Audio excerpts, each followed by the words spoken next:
Hey, ladies and gentlemen, happy Sunday. It is July the 5th, 16 days after Juneteenth. I am excited about today's episode. I have on some really, truly phenomenal thought leaders that I've kind of searched about who I think are truly amazing and going to give us some great insight. We have on tonight, we are going to have Dr. Ernest Grant. We're going to have Pastor Isaac Scott. We're going to have Mr. Eric Hall. We're also supposed to have Mr. Michelle Hunt, who is having a bit of technical difficulties, and we're going to have on Mr. Ryan Willis.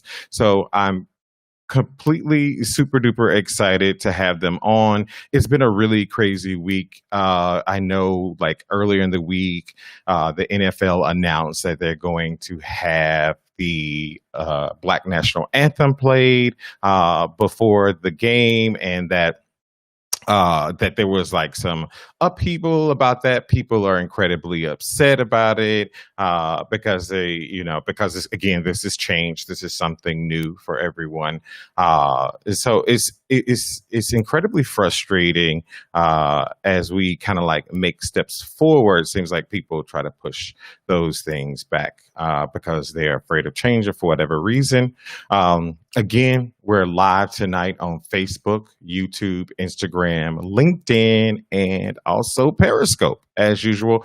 Hopefully, some of you all are also logged in on the podcast, which is going on live.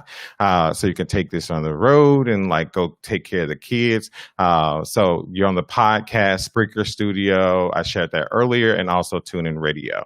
So I won't continue to talk. We're going to go to the commercial, and then we're going to come right back.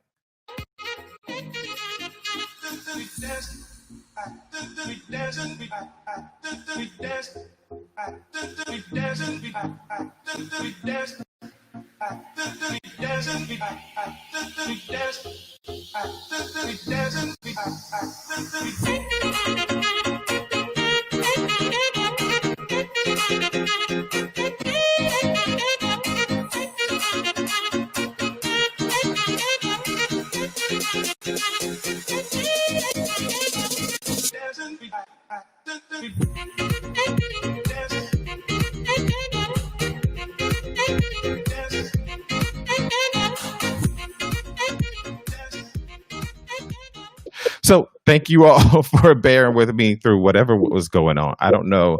I think that was Mr. Hunt. I'm not really sure, as he still continues to try to get on. But we are here, and I'm super excited. Dr. Ernest Grant, like we talked earlier, I'm going to let you start by introducing yourself, what it is you do, and the unique perspective that you bring to the panel discussion tonight. Okay, thank you, Dr. Willis. I am Dr. Ernest Grant, president of the American Nurses Association.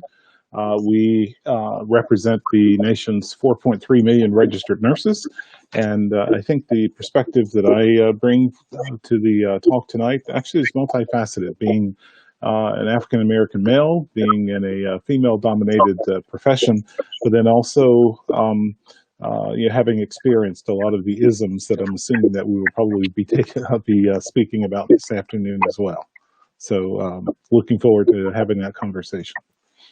Fantastic. Thank you so much, Dr. Grant. And then we're going to go to Pastor Scott.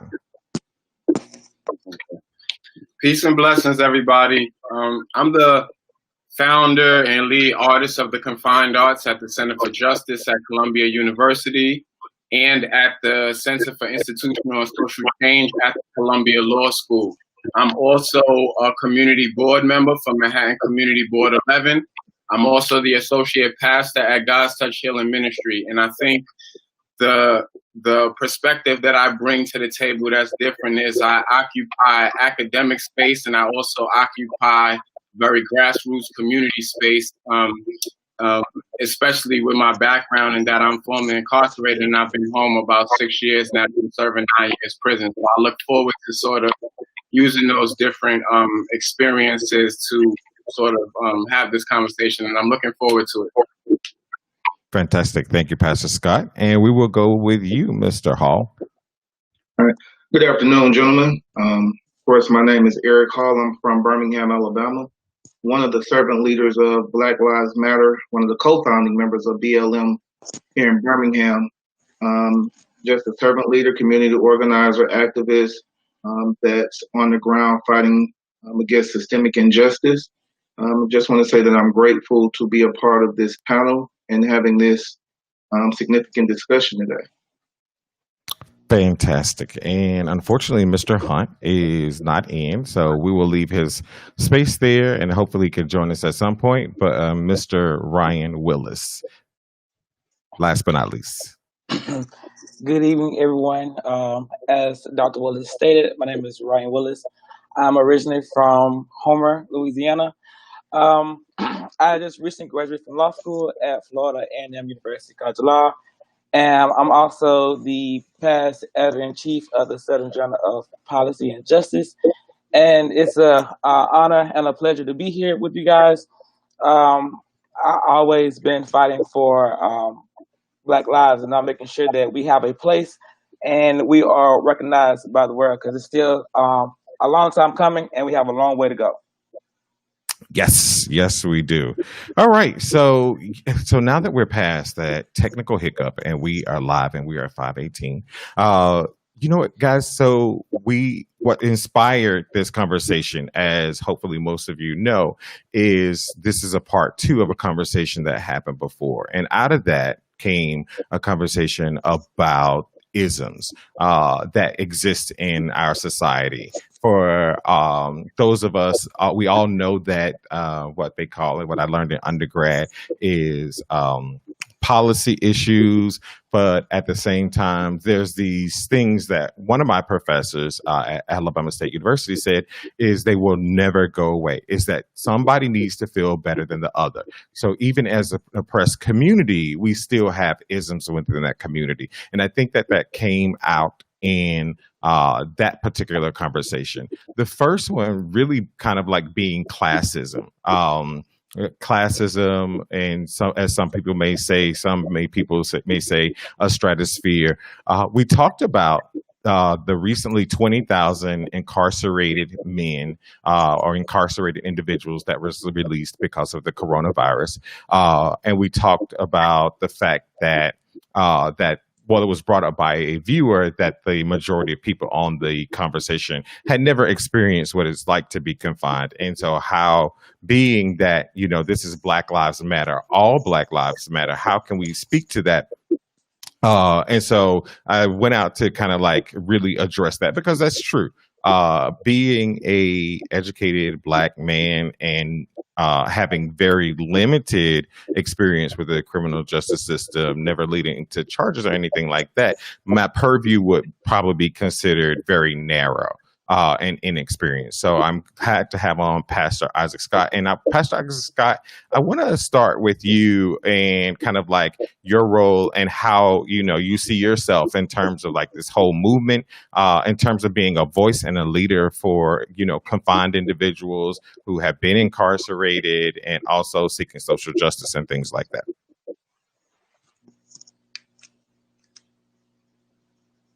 You muted yourself, Pastor Scott. Okay, apologies. I had to mute myself. I have a 6-month-old daughter here who's crying in the background, and I didn't want you all to hear that. Thank you for the question. Thank you for having me on this talk. I'm looking forward to what we get into.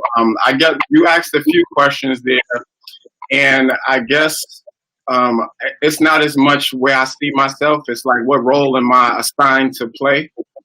As a pastor, I have an assignment, and my assignment is to be at the forefront of change. It can't be, sitting down and behind the pulpit or in the church and afraid to be out there on the ground.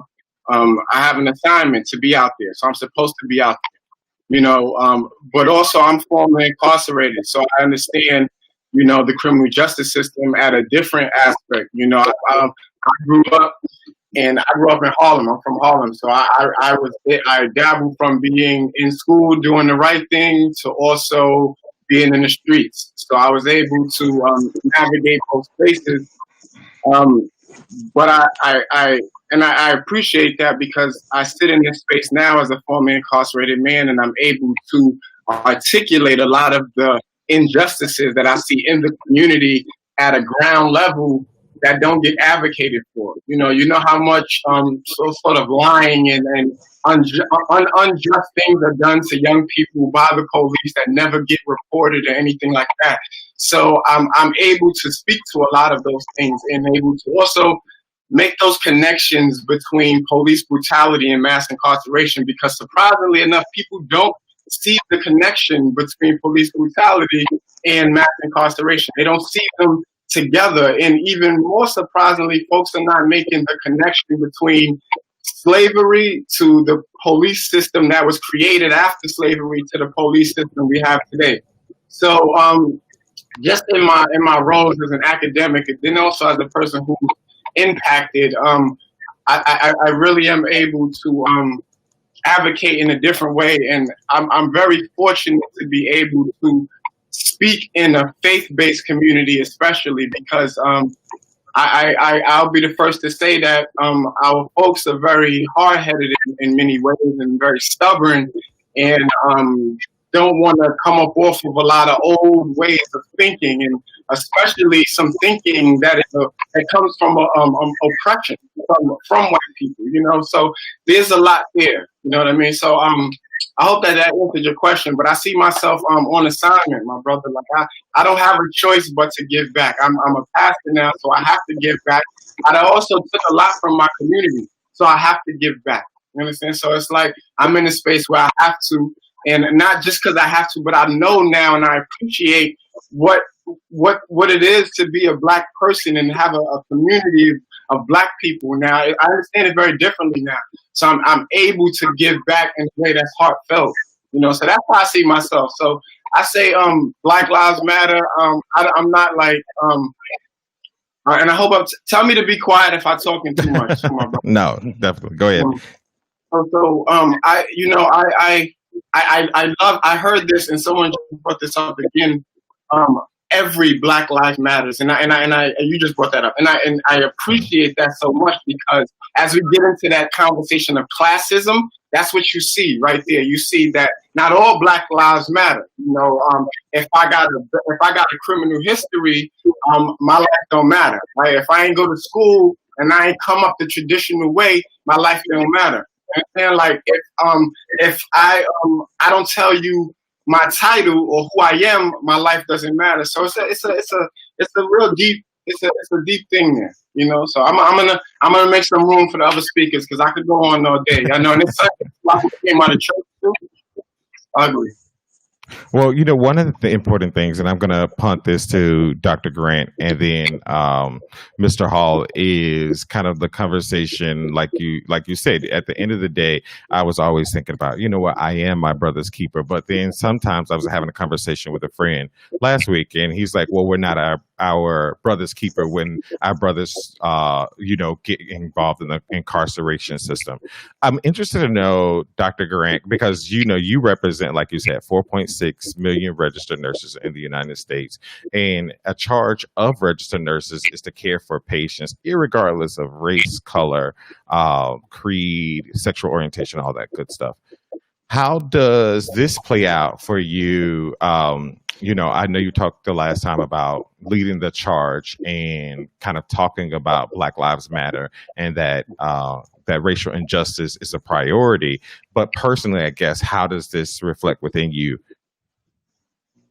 It reflects on a very high note when you consider that in the U.S., I think we have the highest incarceration in the world.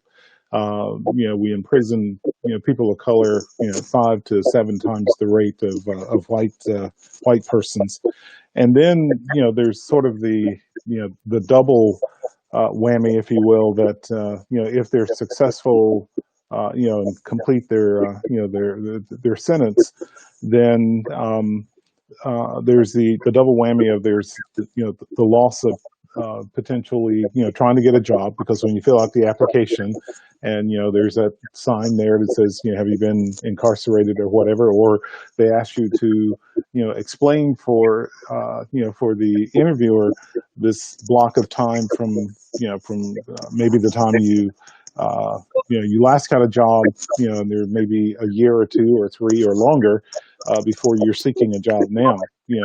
How can you explain that? And in some cases, there's the loss of the opportunity to vote. You lose your voting privileges, even though you've served your time. So you don't get the chance to participate back in society, if you will, as a regular person would. And of course, sometimes you're denied education or the opportunity to improve yourself with that. And I guess from a healthcare perspective, prisons, the way they are now, especially in dealing with COVID and et cetera, we're having to release a lot of prisoners because of the overcrowding that is going on in the prison system. So we don't want, have this rapid spread of the COVID virus. But even under, pre-COVID conditions, with the overcrowding and et cetera, it created an unhealthy situation. And it's something that we as a society are not always that, we're sort of oblivious to it, because again, it doesn't get out. And unless you are an advocate for, healthcare, health and safety within the incarcerated system, it just it's just not something that is brought to the forefront for the average person in the public to see. So I guess sort of just to roundabout answer your question is that is a huge concern, and that again is just continuing to perpetuate the ever-growing lack of of adequate health, no matter where, if you're incarcerated or even out in public in general. In the unincarcerated area, we still have problems getting adequate health care, and that creates quite a situation for those of us in healthcare. Right. They're very much so.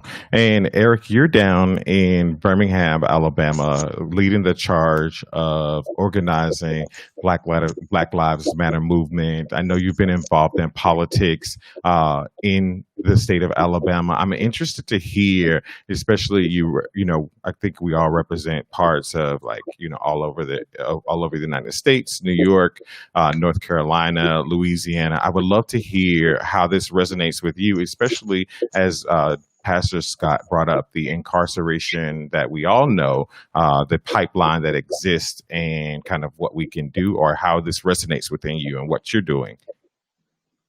So as far as me, when I think about the whole thing about classism, pretty much just the whole dichotomy of, privileged and unprivileged. And that's definitely something that we have to have some serious conversations about. The fact that we have this divide in America has always been divided, especially as you think about, communities that currently live on the margin, and marginalized oppressed groups. Pastor Scott and Dr. Grant both shared some very significant points of realities that we're dealing with in America today.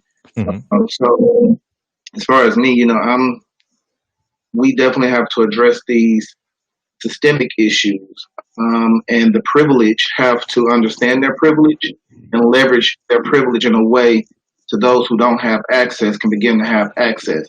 That's how we're going to begin to lift the oppression and see the significant change that we need to see.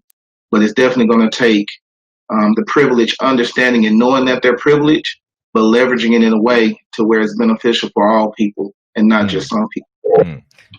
Now, that's interesting, because I definitely want to come back to that, because I wanted to say, are we talking about privilege of those who haven't experienced incarceration, or are we talking about individuals where the level, the playing field has never been equal, and they exist higher with a lot more opportunities? But I definitely want to go to Mr. Willis. You have a history, you're trained in law. I'm interested to know, especially kind of like in your role moving into being a new attorney and all of that, how this resonates within you. Like, how do you see yourself activated in this, especially as it relates to incarceration, mass incarceration, the prison to the pipeline from high school to prison? Um, well, it's a kind of a twofold, and really, as getting ready to go into the legal field, it's a stance that you have to take. And I agree with Mr. Hall when it comes down to the prison pipeline of privilege and non-privilege. And in the Black community, at some point in your life, you have dealt with somebody in your family that have gone to prison. And Right. and it's a lot to deal with when you come, especially for young Black attorneys and young Black law students, because we Hmm. come to law schools with this notion of either we're here to make our community better, or we're here to provide a better life for our siblings and our family members. And so my goal when I came to law school is to make sure that we understand what what's the problem in this so-called America, as in the systematic that is stigmatized against us.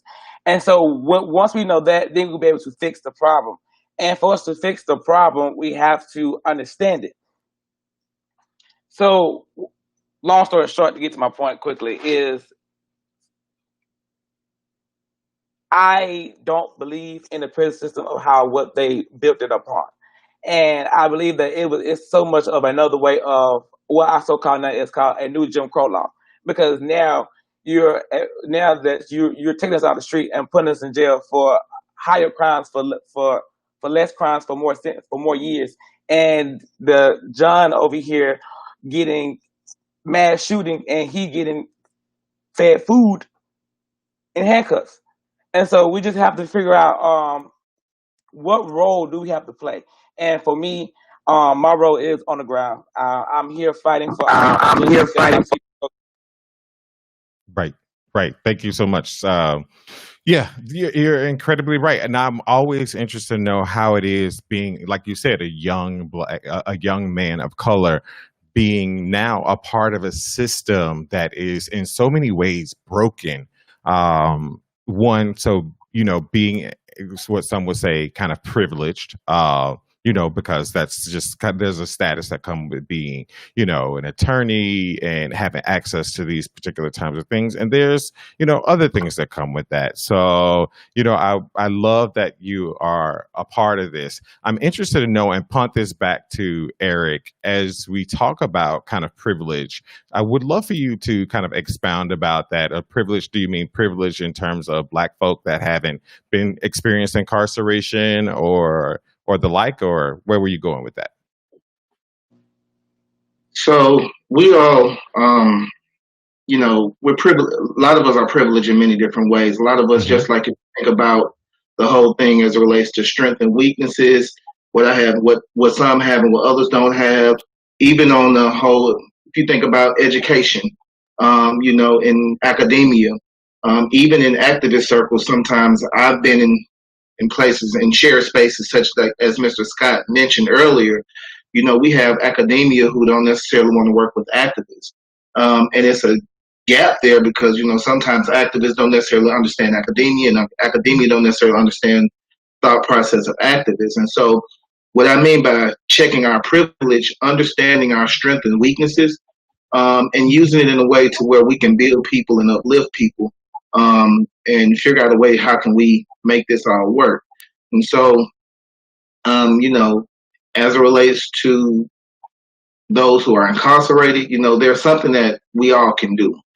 Those who are in academia can do the research, do the writing, make it where it can be accessed not just to those who are in academia, but more accessible to those who aren't necessarily in academia, where they can translate and communicate concerns, where it can be used to liberate people.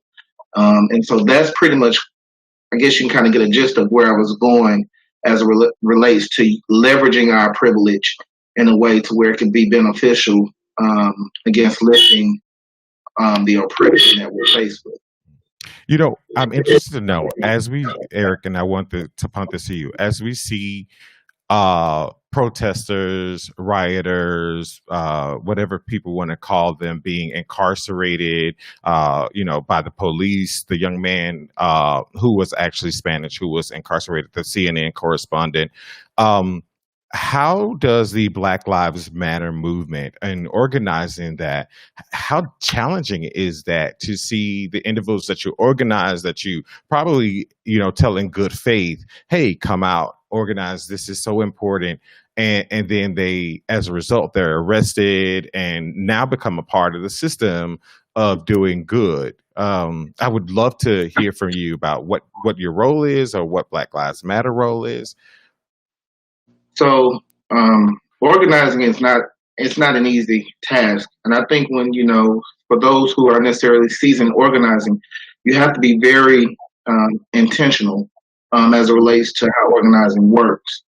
If you are going to protest, you need to make sure that protesters are protected, and then you also need to demand from those who are in political power that they do what's necessary to protect protesters.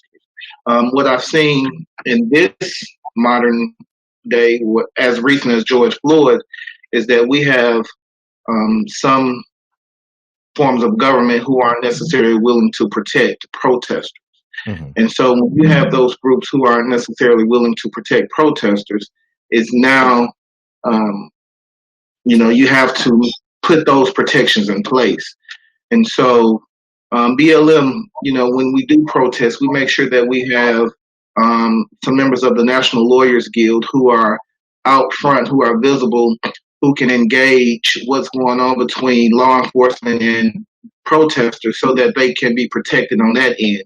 We need to make sure that we have the necessary tools, such as to avoid those from getting, pepper sprayed or whatever, that whole process, gas and all of that. So, organizing is there are steps to it, and you definitely have to take the necessary steps to protect those who, are protesting.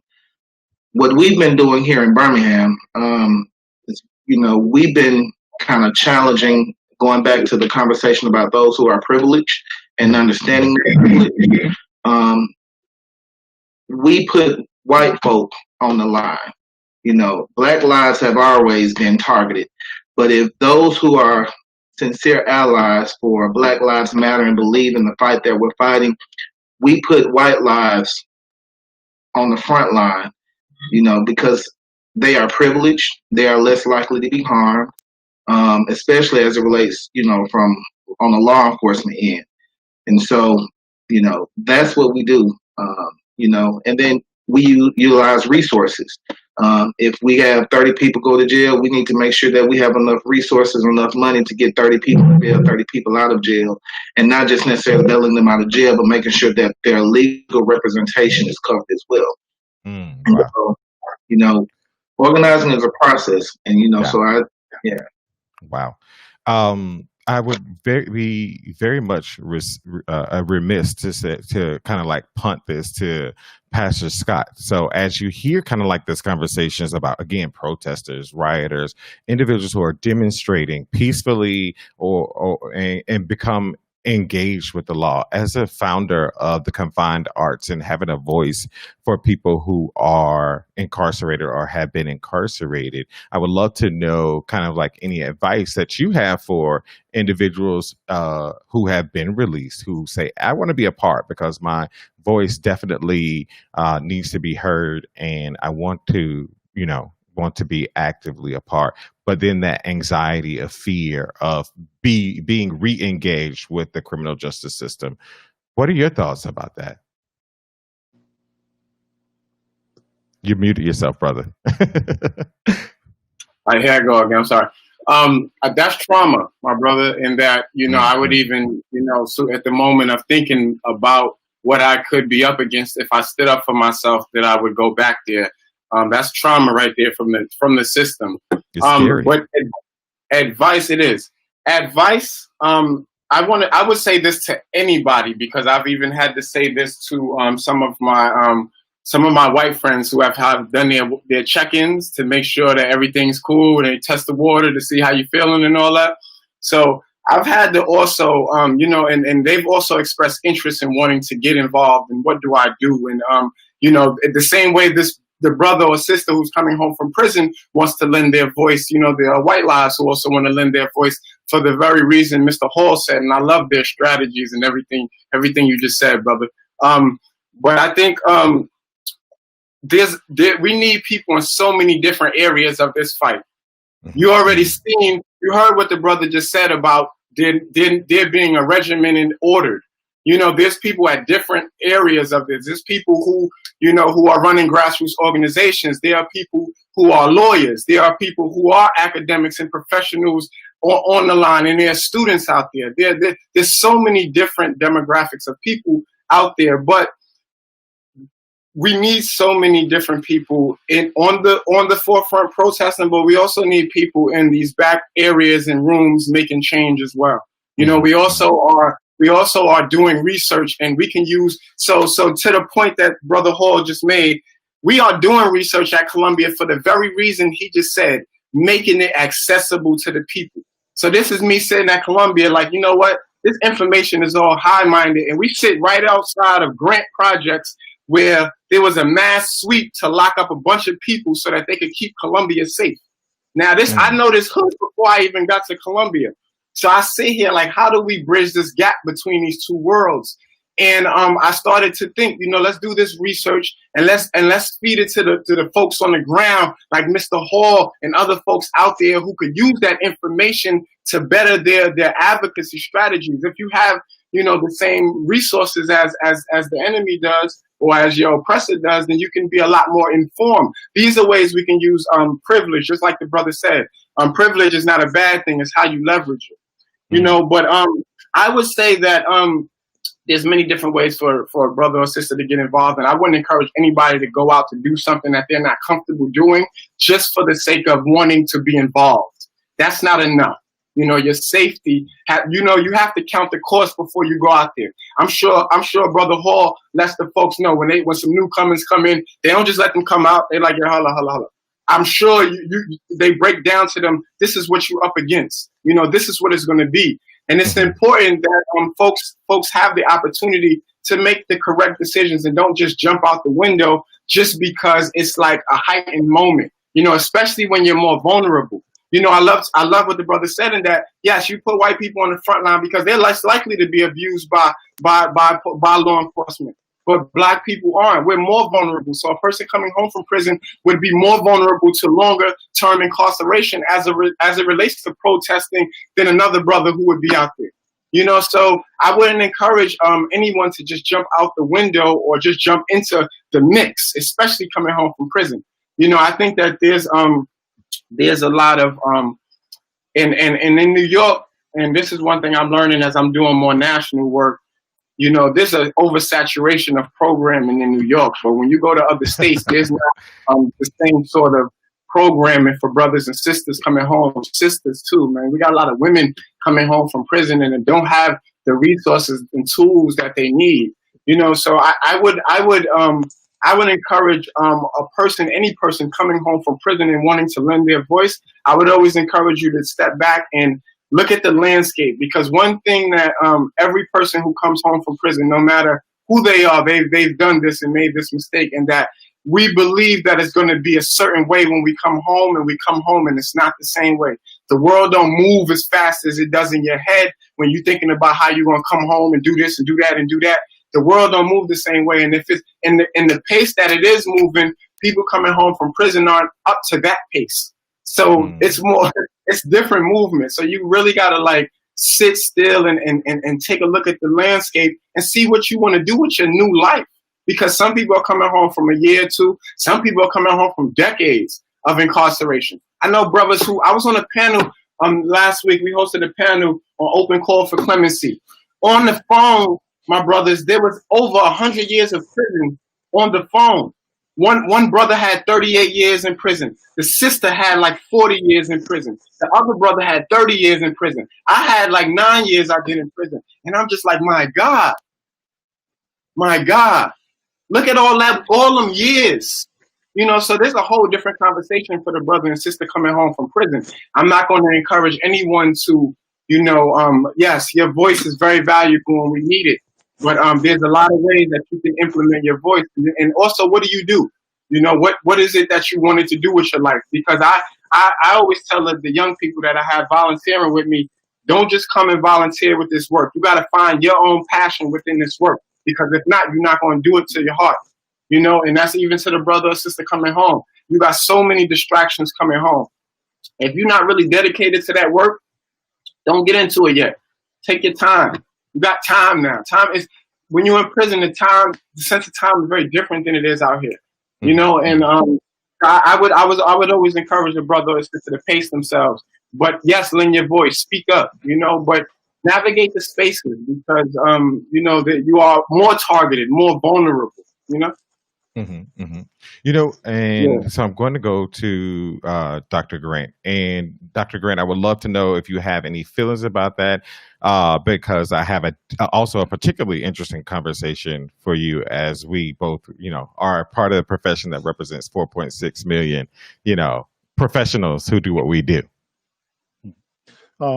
Thank you, Dr. Willis. I guess just to reemphasize what Pastor Scott and Mr. Hall has been saying, each of us have our own talents that we can bring to this and use it in so many different ways. And even from a healthcare perspective, one of the things that that we know that nurses are doing now as people are out protesting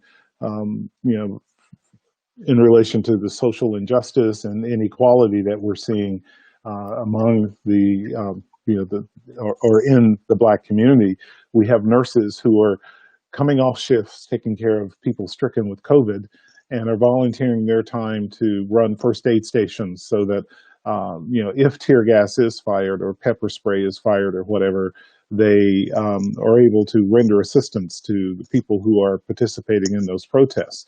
They're also doing what I think is a very smart thing as well in a lot of cases, and that is going to the police and notifying them and saying, we're going to be here or we're wearing this particular type of garb or whatever, so that that they are not caught up in the fray or injured.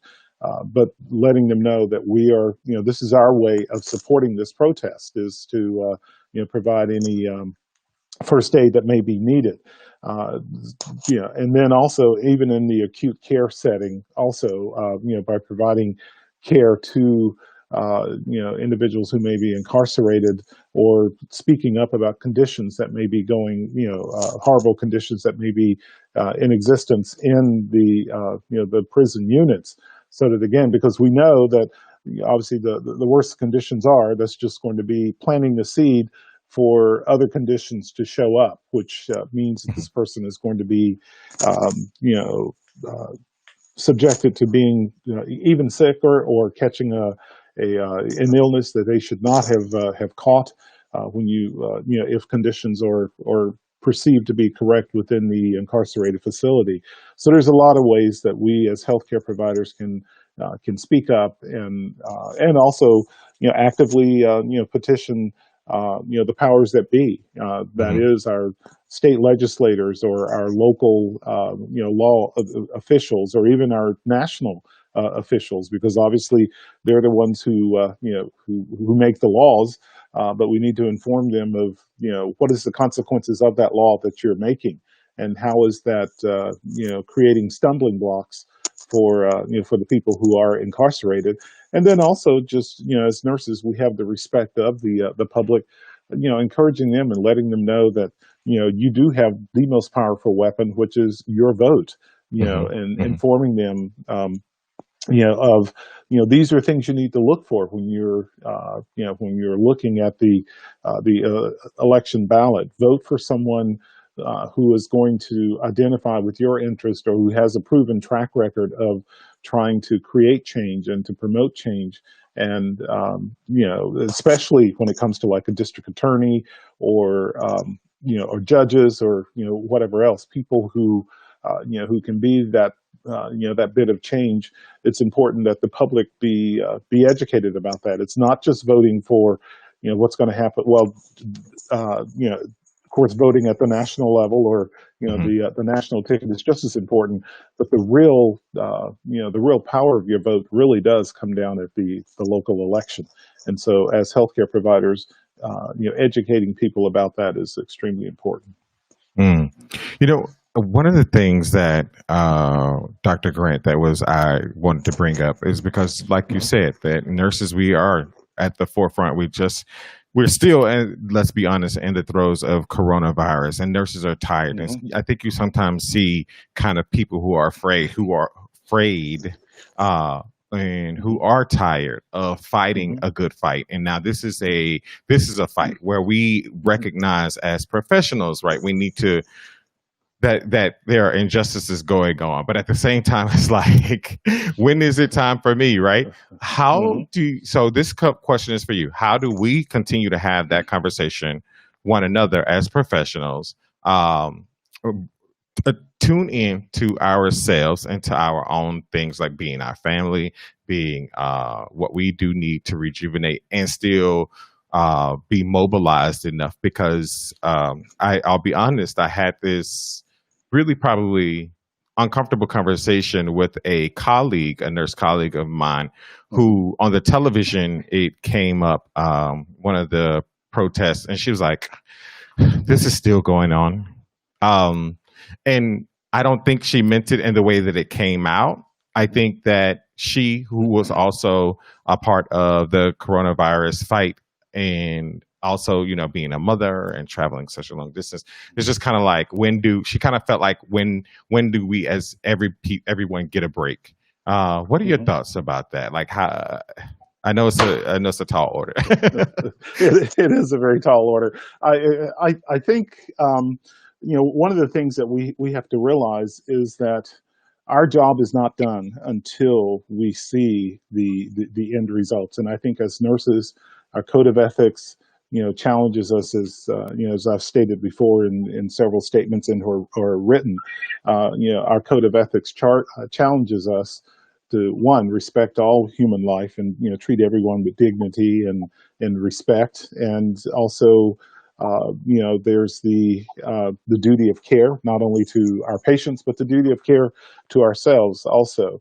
But if you are and I know it's very, very uh, it takes a very hard toll on the mental health of nurses as well. Those who are on the front line right now, one of my biggest concerns and things that I'm advocating for is to make sure that they get the proper mental health that they need, because we don't see an end to this virus. And that within itself is very just emotionally and physically draining. But then you add on social issues as well that we recognize as being injustice, and it's like we're fighting a battle on two fronts, so to speak, or Hmm. maybe even more as more of these isms come to surface up as well. But we can't rest until this is resolved. And we really have to. I hate to sound like a general, but we got to rally our troops and and go full speed ahead and use the power that we have as nurses, which is right now the trust of the public, to point out these inequities and say we need to do something about it, and here's how we're going to do that. And if it takes a nurse leading the charge to do that, then so be it. But Hmm. I think the biggest thing is at least one, putting it out there to where every man, woman, and child can recognize that hey, this has been going on. This is not right.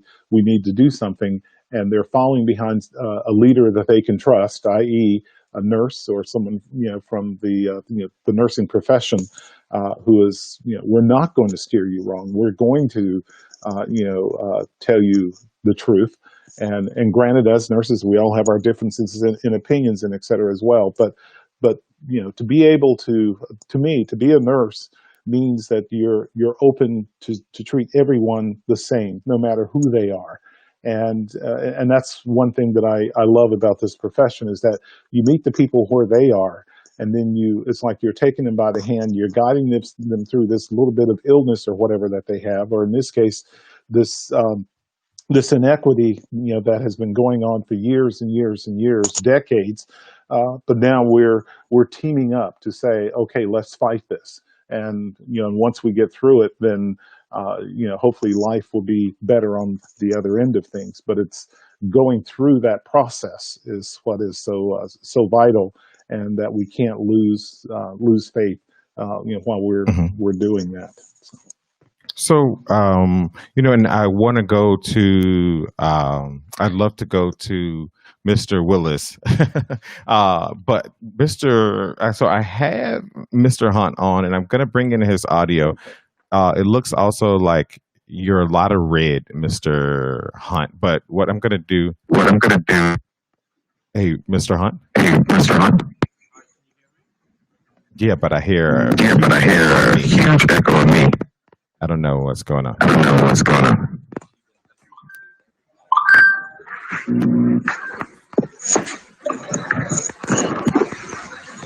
you there, Mr. Hunt? Yeah, get a lot of. Okay. So what I'm going to do also is jump to some comments, because I really appreciate people for chiming in. We got some shout outs. We have, hey, Ryan. We got family shout outs. My nephew, I love this. I know it's a little bit embarrassing, right? It's like being at a black college graduation. So we have thanks brothers from Dr. Bandu on LinkedIn. On LinkedIn, we have from Jacques, thank you for having such a profound conversation. Thanks so much. We got Elizabeth doing a couple of shout outs. Mr. Laredo Ruffin says, excellent job, brothers. Angel says, thank you from Facebook. We have, that's you.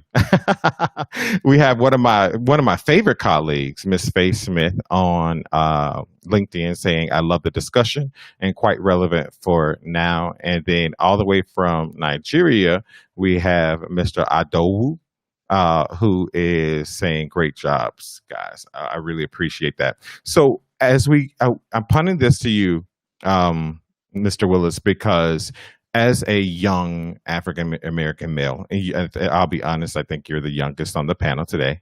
So congratulations. Let's give you like for picking Sunday. How do you motivate? How do you mobilize in a community of potentially young brothers and sisters who may say, this doesn't affect me? I made it. And the last thing I want to do is ruin what name I have potentially to make for myself and create enemies. That is a good question. I guess you have to, not as much as I want to preach to anyone, because at some point we all have been there.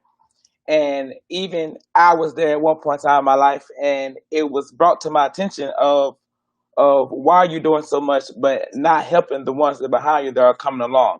And so you have to have those discussions of you only made it as far as they think as they allow you to be.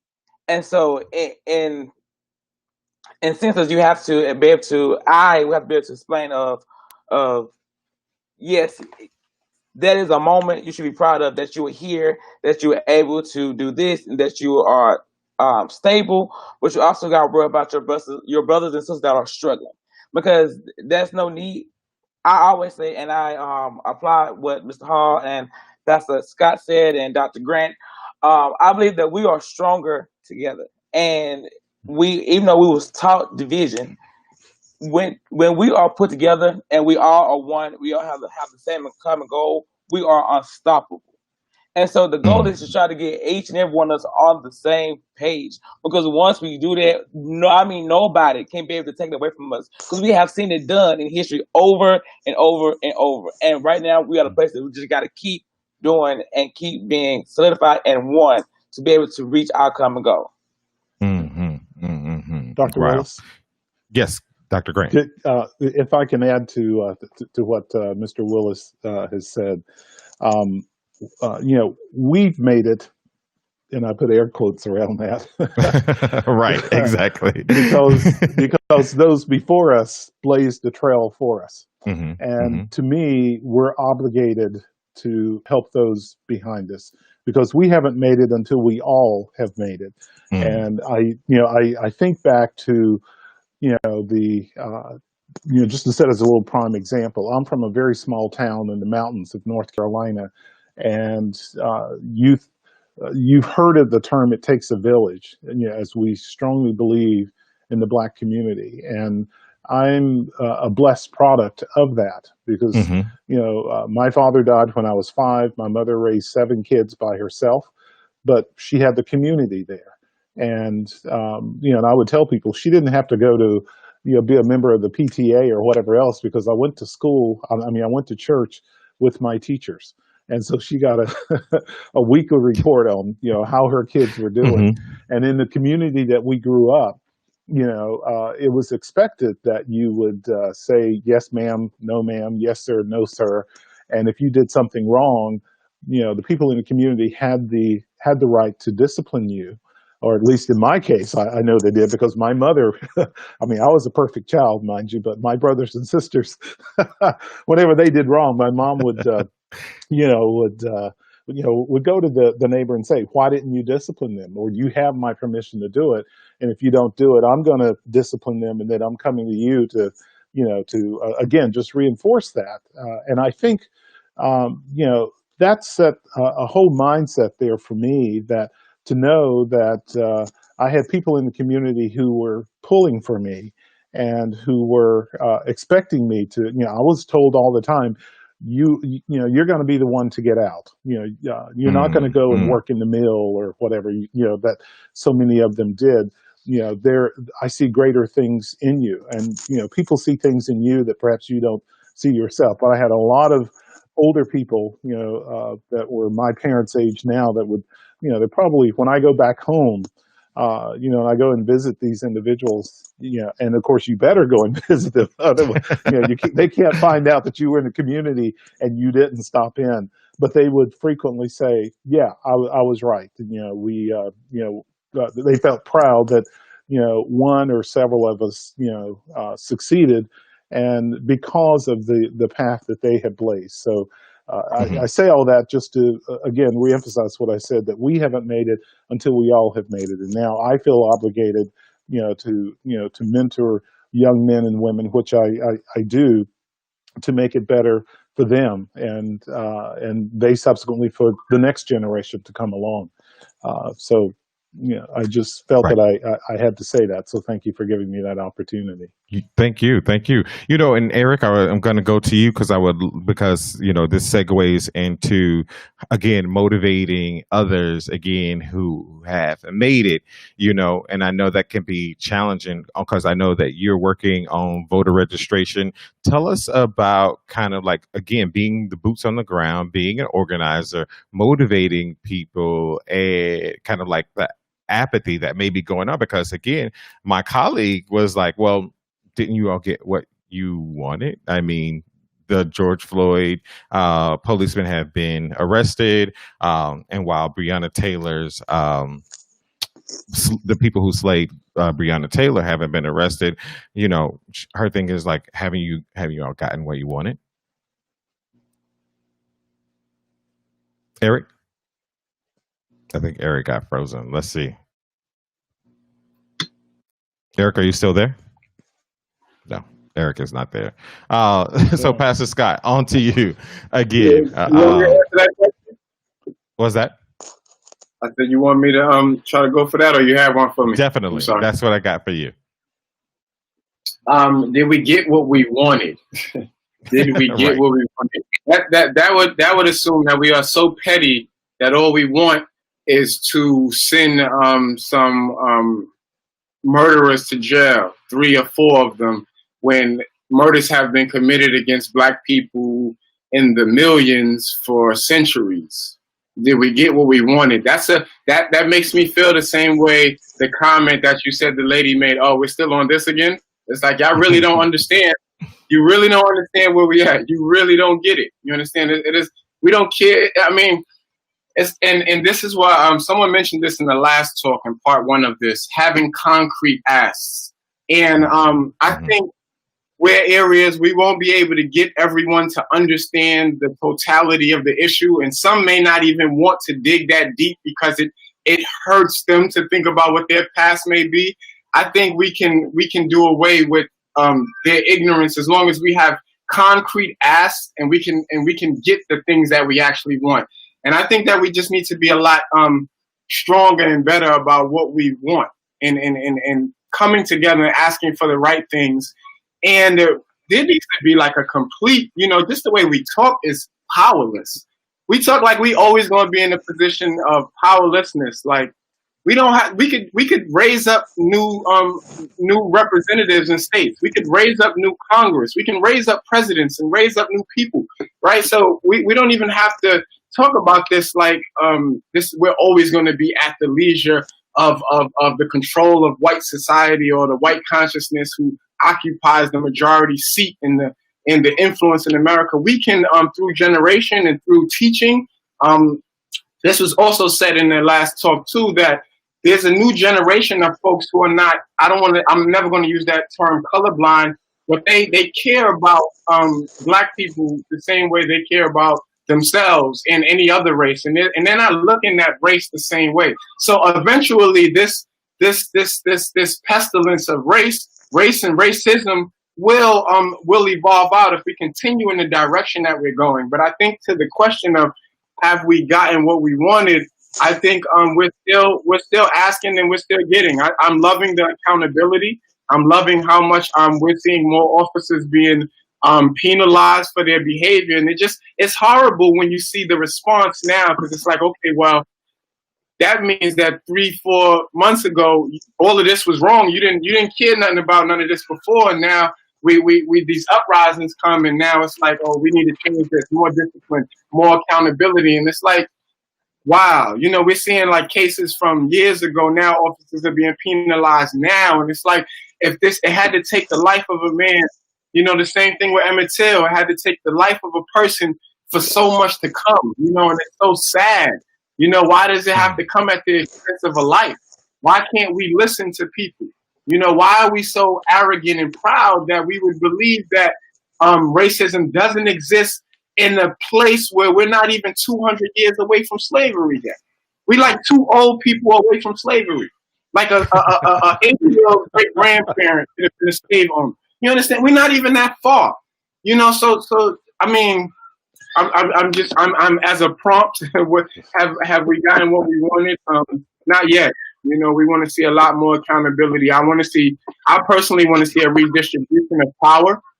I want to see a lot more equity in a lot of spaces. And I want to see a lot more resources distributed. Let's de-arm the police and arm our young people, our young creators, the people who are actually out there doing work in the community. There are some areas in this country that don't see the police in their counties, and they still are existing and they are thriving. We don't have to act like we can't understand what this would be like if we didn't have an oppressive police force on our back, But no, we ain't even close to scratching the surface, my brother. Not even close. Right. Dr. Willis, can I add in? Yes, go right ahead, Mr. Willis. Oh, I agree with Pastor Scott wholeheartedly. And just because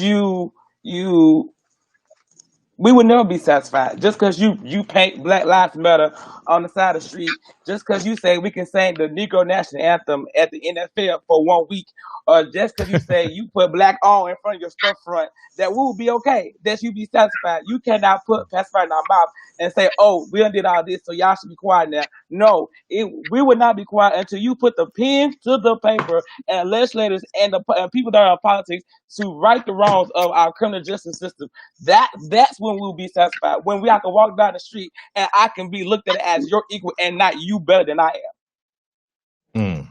Yeah. So no, let me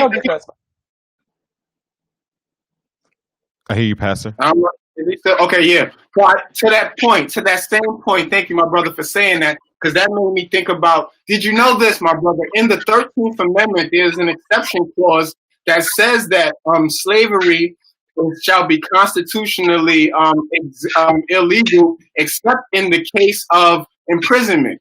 So we still have an exception clause in this country that allows for slave treatment and enslavement as it relates to incarceration. So, like the brother just said, until we get some pins in there, we change in policy, and we really change how the law is written. Because the law was written by white property owners, white male property owners. This is not sensitive to any sort of, I heard this term come up on your last show too, cultural competency. The laws that we have in this country now to deal with the variety of people are not culturally competent or sensitive in any way. Slavery is still legal in this country. This is something we got to understand. So to the brother's point, I just wanted to put that out there because I'm not sure if even folks even know that. And I mean, you just educated me on something that I had absolutely no idea, my brother. So I really appreciate that. And then so we have a comment from Keith Williams. When we have resources, effective policy, and the right leadership, then we can be on the road to have what we want or need. Eric, thank you for jumping off. I'm not sure what really happened, but I would love to hear. Did you hear the question that was posed? So I did get a chance to hear the question that was posed. Can you hear me clearly? Yes, I hear you great. So. All right. So I just want to add to what the brothers have definitely said. We have not arrived. We are nowhere near where we need to be. And I just want to make sure that it's known. We have to get past these performative gestures that are being made to protect white investment. And I'm going to call it what it is. I know my people love these street paintings, but we have to move beyond the street paintings and, all of these other performative gestures that, local government is putting in place because they're too afraid to challenge what's really important, and that's changing policy. And we have to understand that, we're not just fighting police injustice and police terrorism, but we're fighting against, the fact that in Alabama alone, all of the indigent care hospitals are now closing. The state don't want to expand Medicare, and we don't have quality health care in our state. Our schools are literally fighting to stay alive and stay afloat. The curriculum is not in a place to where it's competitive for our Black kids. And so when we, come together and fight against all of these systemic issues on the educational front, healthcare, if you're talking about criminal justice reform, our call for divestment and policing and other systemic issues is to invest in the resources that our communities need to thrive. And that's what we need to be that's what we need to be heading towards, and that's what we need to go. I think, our elders, when we got the affirmative action, we become complacent.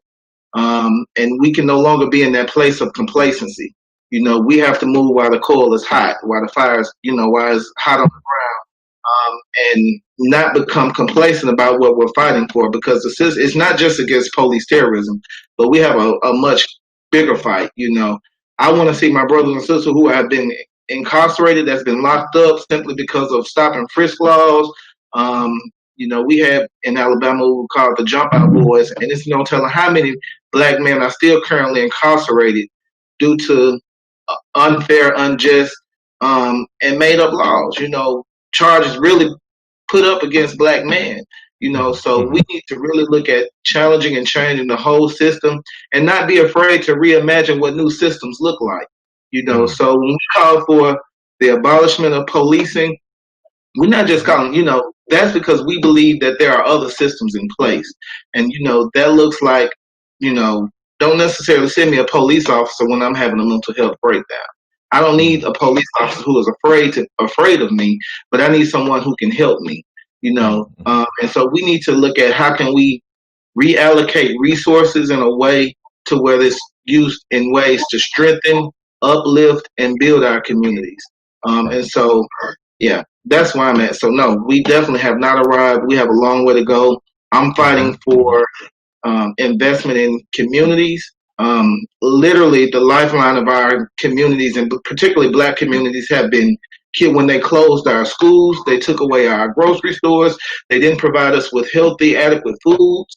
And so, they closed the hospitals. And so I'm like, damn, what's next? Right. So we have to continue to fight. Right. And that's why, I'm pushing and saying, hey.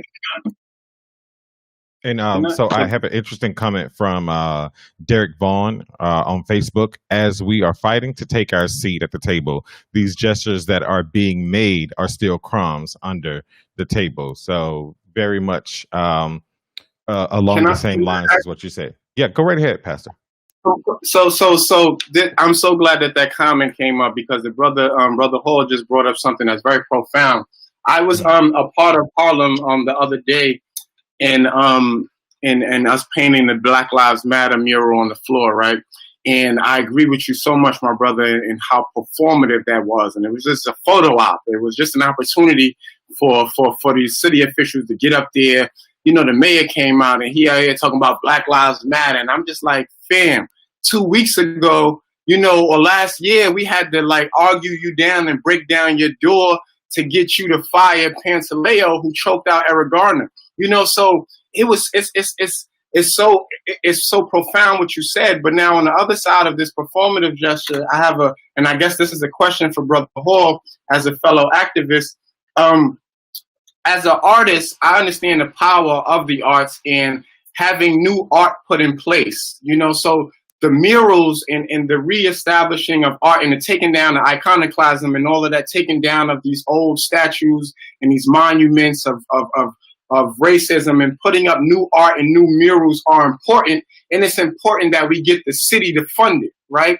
Because the city and government would be who put in the other monuments. So it's important that we get that. How do we balance that to make sure that we are able to make our imprint and have art, public art activities that engage the community, that put the art up on our community that we want to see, but also don't allow for that performative space for the photo ops and all of that. So that was just something I was thinking, how do we leverage that? Because I'm very interested in being a part of the public arts, because that's what we have to get. We have to get up new arts, new visuals. It's important for our people to see new things, but also how do we keep these exploiters, if you will, from, taking advantage of these opportunities, Gotcha. So we leverage it in a way to where we put, and I'm definitely here for art. We definitely need more artists in the movement, but definitely on the other end of that, we have to make sure our people know that we have to continue to fight beyond just placing art on the ground. And we also have to put art in a places, in different locations, to where Black lives aren't necessarily valued as much.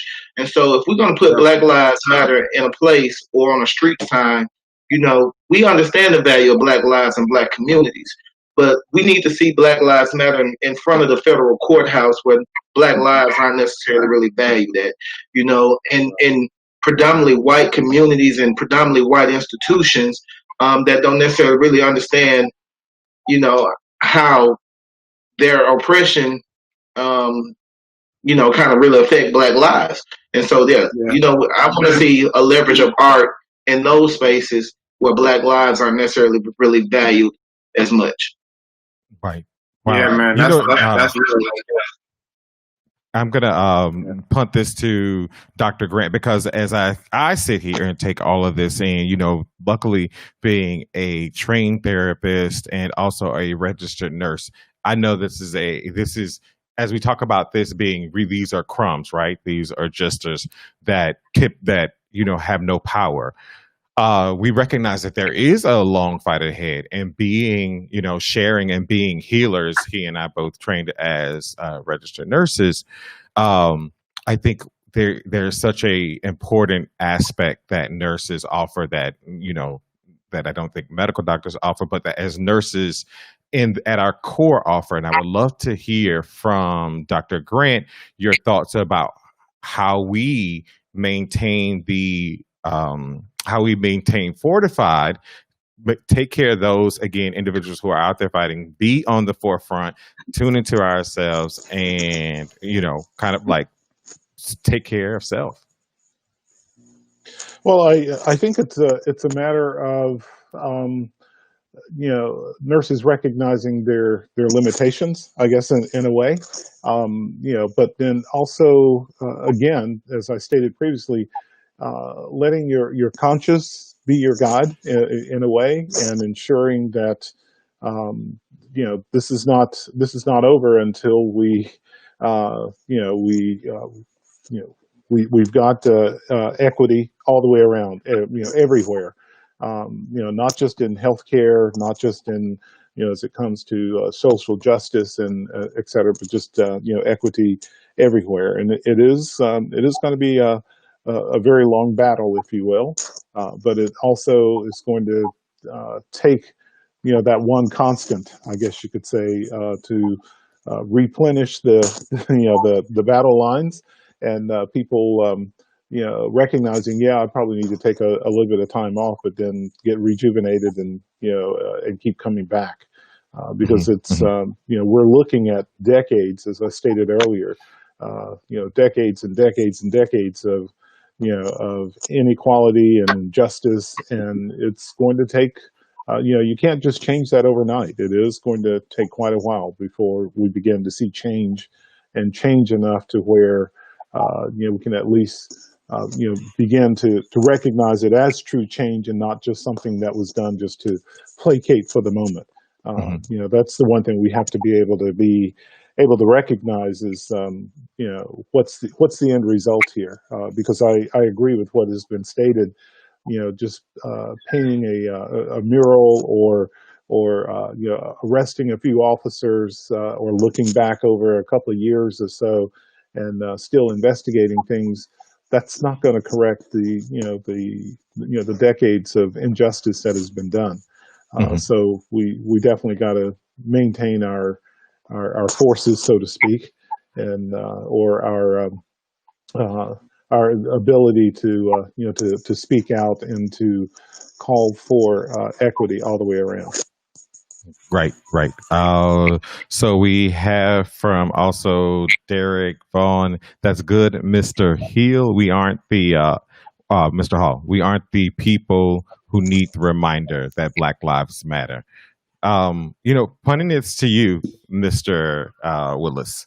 Uh, Again, being trained in law, and you think about kind of like so many people. Let's be honest. Black people and white people, all of all different races, are like, I'm ready for this to be over because this is exhausting emotionally. They feel that it's creating such a rift that they're just ready to have something. What do you feel like as a legal person, still seeing all these things going on? We think about Elijah McClain. We think about kind of all of the other things that are still happening. The gentleman, my brain is working overtime, at the Wendy's, that was killed because he had a taser and had a tussle with the police. We still have these reoccurring traumas that are in the news, that are happening in our community, but so many people are at the same time wanting it to be over. What are your thoughts about kind of being motivated, and what can you do? Um, well, I can attest to every time, and even speaking for my friends who are in law school and who are just graduated from law school, or who are even attorneys, and when we see those cycle of our people getting killed for nothing, and that motivates us, because then we talk amongst ourselves Mm, of like, what can we do? Like, it's never day go by that me and my roommate, because she's also a law graduate, that we talk about what are we going to do, and how are we going to do it, and how are we going to educate our community, and as attorneys, what are we going to do to make sure that we change the cycle, that we stop the cycle. And I believe that as Black attorneys, we have to be able to get in those positions to stop the cycle, and we also need our community to put us in those positions to stop the cycles. Because who we elect as our DA, who we elect as our state attorney, and who we even elect as our judge, will play a role in how we stop that cycle. Because if we put those people inside, we put our people in those positions, then it's easily to go after that officer who kept the man at the windows, or who did this. Because it all goes back to what they said before about voting, and voting starts on the local level. And so when you elect those people who are actually for you and who are actually fighting for people, I think right then there we will break that cycle that we keep seeing over and over and over. That's really great, brother, to bring up about voting. And so we're going to take this on out because we've been quite some overtime, and I really, really appreciate your time. Appreciate everyone's time. I would love to start with you, Pastor Scott, as you think about kind of like our marching orders. If you think about it, that's kind of how I view it, because we all have roles. When do you see us in December? Do you see us in the next 20 years moving forward? What are your predictions as a person who works in this community? Well, we are seeing the change that we wanted to see. We are starting to see the change. It's not all the way here yet. I'm very confident that, of course, we'll be here in December, and we'll still be making change. I don't know, how long the protests will go on, and I pray that they go on as long. I actually have prayed this, that they go on as long as they need to go on for the injustice to stop. So if that means that they have to go on for years, then that's what they go on for consistently, and I'll be a part of as many as I can. If the fireworks have to go off every night for years for folks to get it, then whatever has to happen. I think we're at a very pivotal place on this earth, period. There's so much injustice happening, and I think that the Lord is using this opportunity to do something. But to your question about walking papers, I have different walking papers for Black people and for white people. My walking papers for Black people are that we got to keep our foot on the gas. We can't let up. We can't, like Brother Hall said, we can't be allow them to dupe us with things that are like, oh, here, just take this and you're good now, right? You got what you needed, right? I don't even think that reparations is enough. I hate when I hear people say that reparations. What, you going to give me the whole country? Because unless you're going to do that, you're not really giving me enough to compensate for what happened to my grandparents, my parents, and then what I got to go through as a result historically. And that's just me. What about every other Black person? So, I think we got to keep our foot on the gas, and we got to heal as a community, as Black people. The healing that we need to do as Black people, we don't need white people in that room for that healing. There's some things that need to be discussed amongst us. There's some healing that we got to do as a people. We got to, there's a lot of abuse that, that we inflict on each other, inflict on our Black women, that needs to be addressed. And I don't think white people need to be in the room for that, right? So I think there's some healing work that we need to do as Black people, and we need to keep our foot on the gas. This is not a moment. This is what we've been screaming, shouting, and banging for, and it ain't going to get it's only going to get better for us, because the police don't know how to respond any other way. So they're going to keep doing things that are racist and unjust, and they're going to keep digging a deeper hole for themselves. And if we don't take advantage of this moment, then we'll lose it, right? Right.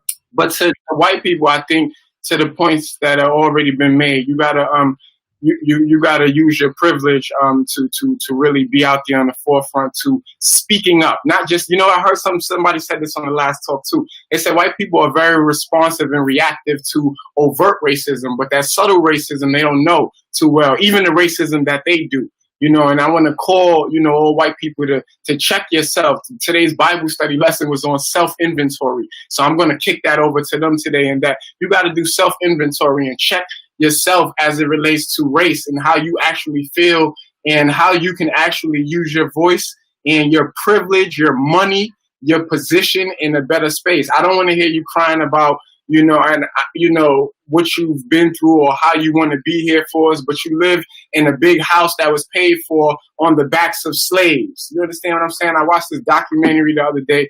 The brother made a documentary about slavery and how his family members were slave owners, and this was supposed to be his giving back. And then I'm like, bro, you in your house that's a mansion that was built off the backs of black people, and you think that you're giving back because you made a documentary? So I think that there's a lot there. White people, you got to do better.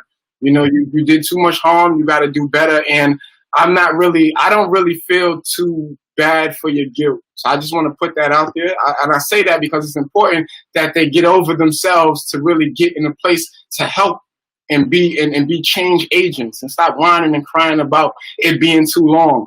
400 years of oppression was long. We ain't even start with protesting or nothing. You understand? So I think we're talking about two different things. So again, my walking papers for black people are that we gotta unite, we gotta heal, and we gotta buy black. Oh my gosh.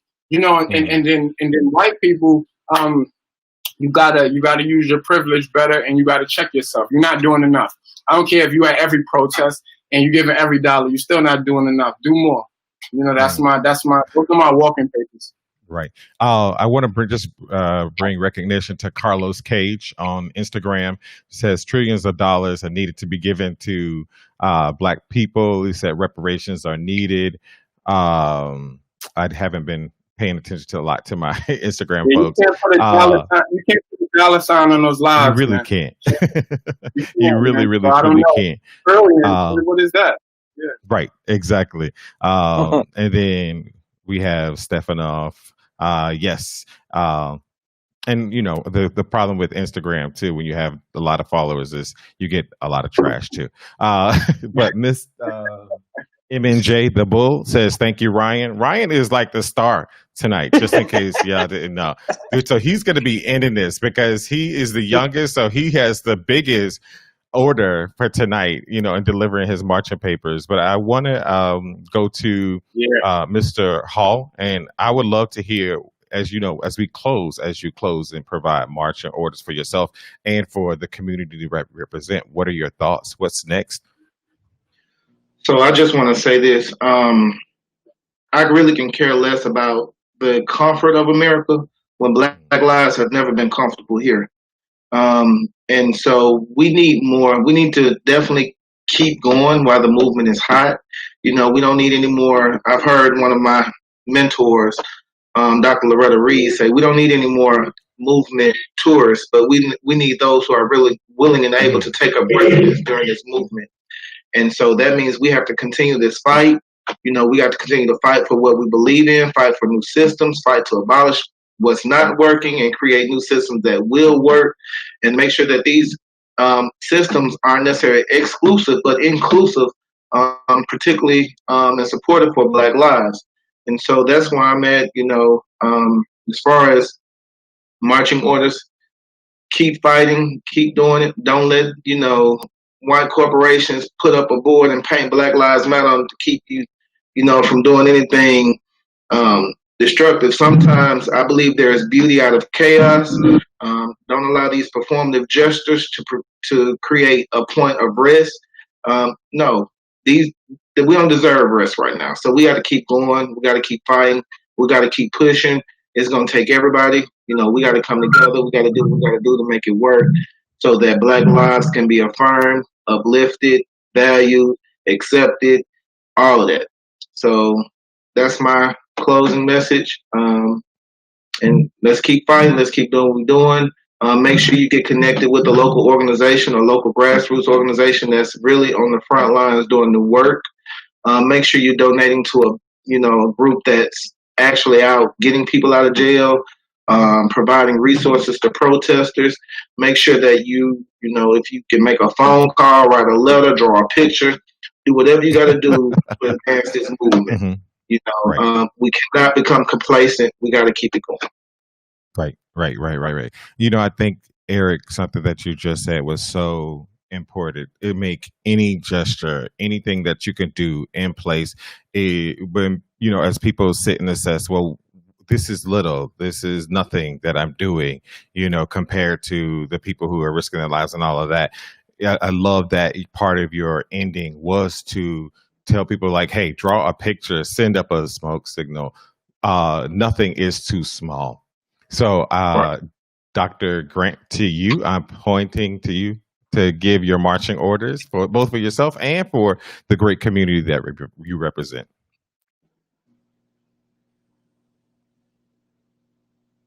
Dr. Dr. Grant, did you mute yourself?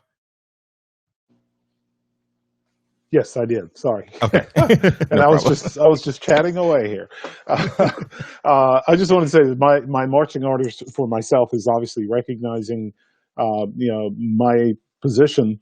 I think I mentioned at our, on our last webinar that we did, is that we are going to be setting an agenda for how we in the healthcare profession can move forward, and hopefully we're going to be meeting in about 2 weeks to start that process. So stay tuned.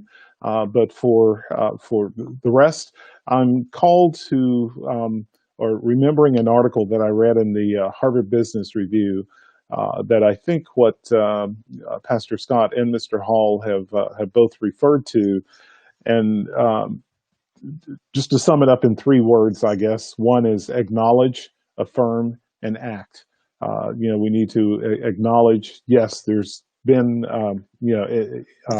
inequity and injustice. We need to affirm, what can we do about that, and then begin to act. And again, both these gentlemen have given some pretty good examples of things that need to be done until we do achieve equality. And I'll just leave it at that. Thank you, thank you, thank you. And Mr. Willis, just because you have the same last name as I do, we have no kin, just for that disclaimer, that we know of. But both being Southern Black men, there's probably some kin somewhere. You don't get it that easy. So when as it relates to marching orders for you, right? Because you are probably the youngest part of this community, in this panel. You have the marching orders of addressing things like sexism, classism, sexism, as Pastor Scott alluded to, because there is a significant part of challenges in our own community as it relates to how our sisters are treated, our Black women are treated within us, and then within the larger whole. So you have to address all of these in your marching orders. Welcome to the fight, my brother. Go ahead. Okay. First, I would like to say thank you, Dr. Woods, for having me. It's been a pleasure to sit amongst these esteemed panelists, to have these great and much needed discussions. First, I would like to say my quote by Martin Luther King Jr. He said, "Our lives begin to end when we become silent about the things that matter." And that is my quote I hold dear. I say that where I go. And what I mean by that is never be quiet, never silence, never back down. Always push to fight for the right. And even amongst amongst our Black community, we have to do that same thing. We have to push for our Black sisters. We have to push for our Black brothers. We have to make sure that when we say Black Lives Matter, we talking about Black Lives Matter, whether you are a woman or a man or you are a part of the LGBT community. All the things you are matter. And so that is an important. Right. That is the marching order that each and everyone must have. That we, as a whole, as a Black community, that we never back down for each other. We should be there always to pick each other up. If your sister fall, pick her up. If your brother fall, pick her up. And that way we are going to be unstoppable. The reason why the white men are scared and doing what they're doing now, because they see when we come together, we will shake the nation. So those are my voice that ties into sexism, classism, and all those things, is never be quiet. Never silence yourselves, and never silence your brothers and your sisters, because we are all on the same side fighting at the same thing, and we all share the same common goal. Thank you, thank you, thank you. So, from Popwall, thanks for hosting these discussions. From Derek, this was a great discussion. Black men, thank you for your time and dialogue. So, my marching orders from this, being as a therapist and a psychologist, are so many. Because so many people are being traumatized, are being triggered, are being put in spaces emotionally that they have never had to be in. And one of the things that I love, thank you, Mr. Willis, about addressing is that we have to be there for one another, and that can be challenging. And we have to extend ourselves in ways that we never have, and that's okay. That is completely okay, because if we're going to win this fight and get the things that we need, then it's just going to take all of us together. I want to end with Mr. Williams. His last part of his comment was, stay focused, the movement shall continue. Well, stay focused, stay strong, the movement shall continue. Thank you, thank you, thank you so much, brothers, for taking out this time on your Sunday. You have provided people, I'm sorry, I forgot to, you have provided people with so much insight. And I mean, cannot have imagined a better show. Thank you for your time, and you have a Thank you. great night. Thank you. All right. Oh, so wow. Thank you all for sticking with me through this. This was a very necessary conversation, and more like these need to be happened in so many different spaces. I am incredibly proud of all the work that people are doing in helping others, because this ain't easy. This ain't easy at all. And as a mental health practitioner, as a registered nurse, we're here. We're out here fighting the fight with you. You're not going to always feel the best mentally, and you're not always going to feel the best physically. Give yourself a moment to check in with yourself, and to seek a professional if that's necessary. All right. So I love you, and have a great night. All right. Take care.